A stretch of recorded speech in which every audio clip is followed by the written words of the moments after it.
എൻ്റെ പേര് രജിത. ഞാൻ ചേർത്തലയിൽ നിന്ന് വരുന്നു. ഞാനൊരു അക്രൈസ്തവയാണ്. ഞാനിവിടെ 2025 ഏപ്രിൽ 13 ഉടമ്പടി എടുത്തത്. അതിനുശേഷം ഞാൻ പ്രാർത്ഥനയായിട്ട് മുന്നോട്ട് പോകുമ്പോൾ എൻ്റെ കുഞ്ഞിന് വയറുവേദന ഉണ്ടായി. കുറച്ച് ദിവസങ്ങൾ വയറുവേദന പറഞ്ഞു. ഞാൻ ഡോക്ടറെ കാണിച്ചു. ഡോക്ടർ അപ്പോൾ പറഞ്ഞു സ്കാൻ ചെയ്യണമെന്ന് പറഞ്ഞു. അപ്പോൾ മരുന്ന് കഴിച്ച് കഴിഞ്ഞ് കുറച്ച് ദിവസം കഴിഞ്ഞപ്പോഴത്തേക്കും വയറുവേദന മാറി. വീണ്ടും കുറച്ച് ദിവസങ്ങൾക്ക് ശേഷം പിന്നെയും വയറുവേദന പറയാൻ തുടങ്ങി. അപ്പോൾ ഞാൻ സ്കാൻ ചെയ്യാൻ കൊണ്ടുപോയി. അവിടെ ഡോക്ടർ 3 തവണ സ്കാൻ ചെയ്ത് കഴിഞ്ഞപ്പോഴത്തേക്കും എന്നോട് പറഞ്ഞു, നിങ്ങൾ കാണിക്കുന്ന ഡോക്ടറെ എത്രയും വേഗം കുഞ്ഞിനെ കൊണ്ടുപോയി കാണിക്കണമെന്ന് പറഞ്ഞു. ഞാൻ ഒറ്റയ്ക്കാണ് പോയത്. എനിക്ക് ഇരട്ട കുട്ടികളാണ്. ഹസ്ബൻഡ് ജോലി സ്ഥലത്തായിരുന്നു. എനിക്കൊരു ചേട്ടൻ വേഗം തന്നെ ഒരു ഓട്ടോ വിളിച്ചു തന്നു. ഞാൻ ആ ഓട്ടോയിൽ കുഞ്ഞുമായിട്ട് ഹോസ്പിറ്റലിൽ ചെന്നു. കാഷ്വാലിറ്റിയിൽ കാണിച്ചു. ഈ കുഞ്ഞിനെ കാണിക്കുന്ന ഡോക്ടറെ അടുത്ത് ഡോക്ടർ വാട്സപ്പ് ചെയ്ത് കൊടുത്തു. റിപ്പോർട്ടൊക്കെ വാട്സപ്പ് ചെയ്ത് കൊടുത്തപ്പോൾ ഡോക്ടർ പറഞ്ഞു അവരോട് എത്രയും വേഗം ഒരു ആംബുലൻസിൽ കുഞ്ഞിനെ ICHൽ കൊണ്ടുപോകാൻ പറഞ്ഞു. എൻ്റെ കൂടെ ആരുമില്ല, ഞാനും ഈ 2 മക്കളും മാത്രമേ ഉള്ളൂ. അപ്പോൾ ഡോക്ടറോട് ഞാൻ പറഞ്ഞു ഞാൻ തനിച്ചാണ് വന്നത്. എൻ്റെ മക്കൾ ചെറിയ ഈ 2 കുട്ടികൾ മാത്രമേ ഉള്ളൂ. ഹസ്ബൻഡ് ജോലി സ്ഥലത്തുനിന്ന് വരണം. അപ്പോൾ ഡോക്ടർ പറഞ്ഞു ഹസ്ബൻഡ് വരാനുള്ള സമയമൊന്നുമില്ല, ഞങ്ങളിപ്പോൾ തന്നെ ആംബുലൻസ് വിളിക്കും. ആരെങ്കിലും ഒരു 10ാം ക്ലാസ്സിൽ പഠിക്കുന്ന ഒരു കുട്ടിയാണെങ്കിലും വീടിനടുത്തുണ്ടെങ്കിലും എത്രയും വേഗം ഇവിടെ എത്താൻ പറയാൻ പറഞ്ഞു. ഞാൻ ആകെ വിഷമിച്ചു. പക്ഷേ മാധവന് ഞാൻ മനസ്സിൽ പ്രാർത്ഥിച്ചുകൊണ്ടിരിക്കുമായിരുന്നു. വേഗം ഞങ്ങളുടെ അടുത്ത വീട്ടിലെ കുട്ടി വേഗം തന്നെ ഒരു 10 മിനിറ്റിനുള്ളിൽ തന്നെ അവൻ ഓടിയെത്തി. ഞങ്ങളങ്ങനെ കുഞ്ഞുങ്ങളുമായിട്ട് ആംബുലൻസിൽ ICHൽ ചെന്നു. അവിടെ ചെന്ന് ഡോക്ടറെ കാണിച്ചപ്പോഴത്തേക്കും എമർജൻസി സർജറി തന്നെയാണ് പറഞ്ഞത്. അപ്പോൾ ഡോക്ടർ പറഞ്ഞു കുഞ്ഞിന് സർജറി തന്നെ വേണം, ഒന്നും കൂടി സ്കാൻ ചെയ്യാം. ഞാനൊരു ഡോക്ടർക്ക് സ്കാൻ ചെയ്യാനായിട്ട് എഴുതി തന്നു. ഞങ്ങൾ വീണ്ടും കുഞ്ഞുമായിട്ട് സ്കാനിങ് റൂമിലേക്ക്, അവിടുത്തെ മെഡിക്കൽ കോളേജിലെ സ്കാനിങ് റൂമിൽ ചെന്നപ്പോഴത്തേക്കും അവിടുത്തെ സിസ്റ്റർ പറഞ്ഞു ഡോക്ടർ ഒരു അരമണിക്കൂറിനുള്ളിലേ വരുള്ളൂ, ഇപ്പം അങ്ങ് പോയതേ ഉള്ളൂ, ഇച്ചിരി നേരം വെയിറ്റ് ചെയ്യണമെന്ന് പറഞ്ഞു.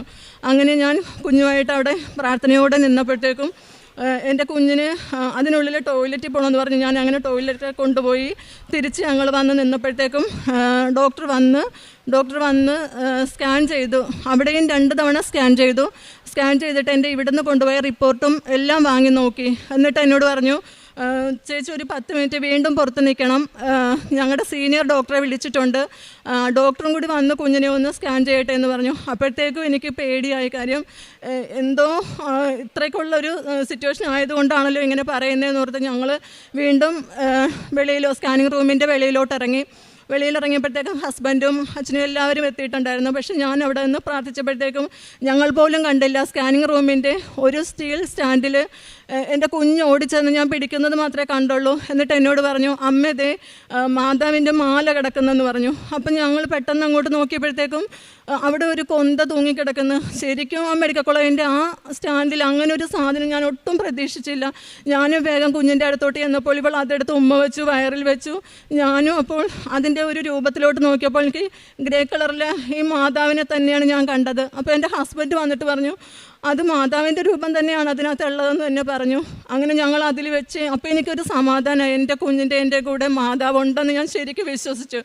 അങ്ങനെ ഞങ്ങൾ പ്രാർത്ഥിച്ചിട്ട് അവിടെ നിന്ന സമയത്ത് വീണ്ടും കുഞ്ഞിനെ സ്കാൻ ചെയ്യാനുമായിട്ട് വിളിച്ചു. സീനിയർ ഡോക്ടർ വന്നു. ഡോക്ടർ വേഗം തന്നെ വീണ്ടും സ്കാൻ ചെയ്തു. പിന്നെയും സ്കാൻ ചെയ്തു. 5-6 തവണ തന്നെ സ്കാൻ ചെയ്തു. എന്നിട്ട് എന്നെ നോക്കിയിട്ട് നിങ്ങളുടെ നാട്ടിൽ നിന്ന് കൊണ്ടുവന്ന റിസൾട്ട് കാണിക്കാൻ പറഞ്ഞു. ഞാൻ ആ റിസൾട്ട് എടുത്ത് കാണിച്ചു. എൻ്റെ ഫോണിൽ കുറേ ഫോട്ടോസ് ഇട്ട് തന്നിട്ടുണ്ടായിരുന്നു, അതും കാണിച്ചു. ഡോക്ടർ എന്നിട്ട് എൻ്റെ തോളിൽ തട്ടിയിട്ട് പറഞ്ഞു കുഞ്ഞിന് സർജറി ഒന്നും വേണ്ട, ഞാൻ നോക്കിയിട്ട് ഒരു സർജറിക്കുള്ള ഒരു ഇതും കാണുന്നില്ല, നിങ്ങളുടെ നാട്ടിലെ ഡോക്ടർ കുഞ്ഞിൻ്റെ കുടലുകൾ തമ്മിൽ ഒട്ടിപ്പിടിച്ചിരിക്കുന്നെന്നാണ് റിപ്പോർട്ടിൽ തന്നേക്കുന്നത്. അത് ഇപ്പോൾ അങ്ങനെ ഒരു പ്രശ്നമേ കാണുന്നില്ല.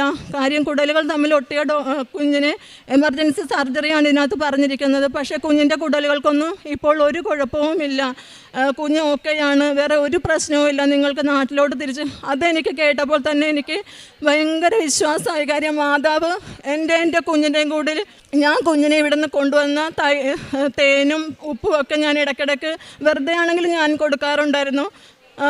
അങ്ങനെ എൻ്റെ കുഞ്ഞിനെ ഒരു സർജറിയിൽ നിന്ന് ഈ പിഞ്ചു കുഞ്ഞിനെ എന്നെയും സന്തോഷത്തോടെ തിരിച്ചു പോരാനായിട്ട് രാത്രി 12 മണിയൊക്കെയായി ഞങ്ങൾ വീട്ടിലേക്ക് പോന്നപ്പോഴത്തേക്കും അത് മാതാവിന് എന്നിൽ ചൊരിഞ്ഞ കൃപയാണ്. മാതാവിന് തിരുക്കുമാരനും ഞാൻ കോടാനുകോടി നന്ദി സമർപ്പിക്കുന്നു. പിന്നെ എനിക്കുണ്ടായൊരനുഭവം, ഞാൻ യൂട്യൂബിൽ സാക്ഷ്യം കേൾക്കുമായിരുന്നു. നേരത്തെ എപ്പോഴും ഞാൻ യൂട്യൂബിൽ റീൽസ് കാണുന്ന ഒരാളാണ്. ഇവിടെ വന്നതിന് ശേഷം എനിക്ക് എപ്പോഴും സാക്ഷ്യം കേൾക്കാനാണ് ഭയങ്കര താല്പര്യം. അപ്പോൾ വേഗം കുഞ്ഞുങ്ങൾ കളരിയിൽ പോകുന്നുണ്ട്. ഇവരെ രാവിലെ വിട്ട് ഹസ്ബൻഡും പോയി കഴിയുമ്പോൾ വേഗം വീട്ടിലെ ജോലിയൊക്കെ തീർത്തിട്ട് ഞാൻ യൂട്യൂബിൽ സാക്ഷ്യങ്ങൾ കേൾക്കും. കുറേ സാക്ഷ്യങ്ങൾ കേട്ടിരുന്ന് കരയും. എന്നിട്ട് ഹസ്ബൻഡ് വൈകിട്ട് ജോലി കഴിഞ്ഞ് വരുമ്പോഴത്തേക്കും ഞാൻ കേട്ടതിൽ എനിക്ക് ഏറ്റവും സങ്കടം തോന്നിയ സാക്ഷ്യങ്ങൾ ഞാൻ ഹസ്ബൻഡിനോട് പറയും. അപ്പോൾ ചിലരൊക്കെ കേട്ടിട്ട് എന്നോട് ചോദിക്കും, ഇതൊക്കെ സത്യമാണോ, എല്ലാം സത്യമാണോ എന്ന് എന്നോട് ചോദിക്കുമ്പോൾ ഞാൻ അതിന് മറുപടിയൊന്നും പറയില്ല. പക്ഷേ കുറച്ച് ദിവസങ്ങൾ കഴിഞ്ഞപ്പോഴത്തേക്കും എൻ്റെ ഹസ്ബൻഡിൻ്റെ ജോലി ചെയ്യുന്ന സ്ഥലത്ത് ചെറിയൊരു പ്രശ്നം ഉണ്ടായി. ചെറിയതൊന്നല്ല, ഒരു വലിയത് തന്നെ. അവിടെ നമുക്കൊന്നും താങ്ങാൻ പറ്റാത്ത വിലയുള്ള ഒരു മെഷീൻ ചെറിയൊരു അശ്രദ്ധ മൂലം അതിനൊരു തകരാറ് സംഭവിച്ചു. അതൊരു വലിയ പ്രശ്നമായിരിക്കും. നമ്മളെ കൊണ്ട് കൂട്ടാൻ പറ്റാത്തൊരു, അത് തെളിയിക്കപ്പെട്ട് കഴിഞ്ഞാൽ നമുക്കത് ഒരു വലിയൊരു ഇതാണ്. ഞങ്ങൾക്ക് ഭയങ്കര മാനസിക ബുദ്ധിമുട്ടുണ്ടായി. എന്നോട് പറഞ്ഞു അതൊരിക്കലും ശരിയാകത്തില്ല, അത് റെഡിയാക്കാൻ പോലും പറ്റുമെന്ന് എനിക്ക് തോന്നണില്ല, ഞാൻ ആകെ വിഷമത്തിലാണ്, എന്ത് ചെയ്യും? അപ്പോൾ ഞാൻ പറഞ്ഞു സാരമില്ല, 2-3 ദിവസം, അതെപ്പോഴും സ്റ്റാർട്ടാക്കുന്നൊരു മെഷീനല്ല. അപ്പോൾ എനിക്കത് ഇനിയൊരു അവസരം വരുമ്പോഴത്തേക്കും ഞാനത് എന്ത് ചെയ്യും എന്നുള്ളൊരു ടെൻഷനും ഞങ്ങളുടെ വീട്ടിൽ ഭക്ഷണം കഴിക്കാനുള്ള ബുദ്ധിമുട്ടും ആകെ മനസ്സ് മരവിച്ചൊരു രീതിയായിരുന്നു. ഞാൻ വേഗം തന്നെ ഞാൻ പറഞ്ഞു, ഞാൻ കുറച്ച് മാതാവിൻ്റെ ഉപ്പെടുത്ത് ഞാൻ കൊടുത്തു വിട്ടിട്ട് പറഞ്ഞു, ഒരു കാര്യം ഇത് അതിൻ്റെ അടുത്ത് കൊണ്ടുപോയി ഇതിട്ടിട്ട് മാതാവിൻ്റെ കാശ് രൂപവും ഞാൻ കൊടുത്തു വിട്ടു. ഞാൻ പറഞ്ഞു അവിടെ ചെന്നിട്ട് മുറുകെ പ്രാർത്ഥിക്കണം, മാതാവിനോട് കരഞ്ഞപേക്ഷിക്കുമ്പോൾ മാതാവ് കൈവിടില്ല, നമ്മുടെ കൂടെ ഉണ്ടാകും, എനിക്ക് വിശ്വാസമാണെന്ന് ഞാൻ പറഞ്ഞു. ഞാൻ പറഞ്ഞതുപോലെ തന്നെ ചെയ്തിട്ട് വൈകിട്ട് വീട്ടിൽ വന്നപ്പോൾ എന്നോട് പറഞ്ഞു, എനിക്ക് എന്തോ അത് ചെയ്തപ്പോഴത്തേക്കും മനസ്സിനൊരു സമാധാനം തോന്നി, നല്ലൊരു ആശ്വാസം തോന്നിയെന്ന് പറഞ്ഞു. അങ്ങനെ എങ്കിലും ഇത് ഓണാക്കുന്ന ഒരു ടെൻഷൻ മനസ്സിലേറി ഞങ്ങൾ ദിവസങ്ങൾ തള്ളി നിൽക്കണം, എങ്ങനെയെങ്കിലും അതിൻ്റെ ഒരു ദിവസം വരണേ എന്ന് പ്രാർത്ഥിച്ച് അങ്ങനെ നിൽക്കുമ്പോൾ ഒരു ദിവസം ഭക്ഷണം കഴിച്ചുകൊണ്ടിരുന്ന സമയത്താണ് മെഷീൻ സ്റ്റാർട്ട് ചെയ്യാൻ പറഞ്ഞത്. ആ ഭക്ഷണം പോലും കഴിക്കാതെ അവിടെ അടച്ചു വെച്ചിട്ട് വേഗം അങ്ങോട്ടോടി. അവിടെ ചെന്ന് ഒരു ജൂനിയറും കൂടെ ഉണ്ടായിരുന്നു. അങ്ങോട്ട് ചെന്ന് എന്ത് ചെയ്യണമെന്ന് അറിയാൻ പറ്റില്ല, എന്തും വരട്ടെ എന്ന് കരുതി ആ മെഷീൻ സ്റ്റാർട്ട് ചെയ്തപ്പോൾ ഒരു കുഴപ്പവും കൂടാതെ ആ മെഷീൻ പഴയതുപോലെ തന്നെ അത് പ്രവർത്തിച്ചു. അതെങ്ങനെയാണോ നേരത്തെ ഓടിയിരുന്നത് അതുപോലെ തന്നെ. അന്ന് ഞങ്ങൾക്കുണ്ടായ സന്തോഷം പറഞ്ഞറിയിക്കാൻ പറ്റില്ല. എന്നോട് വന്നിട്ട് പറഞ്ഞു, നിൻ്റെ വിശ്വാസം അത് എൻ്റെയും കൂടി വിശ്വാസമായി, ഇപ്പം എനിക്കും ഒരുപാട് വിശ്വാസമായി. എനിക്ക് മാതാവ് എന്നെ വിശ്വസിപ്പിച്ചു തന്നൊരു കാര്യമാണത്. അങ്ങനെ രണ്ടാമത്തെ കാര്യവും എനിക്ക് മാതാവും തിരുക്കുമാരനും സാധിച്ചു തന്നു.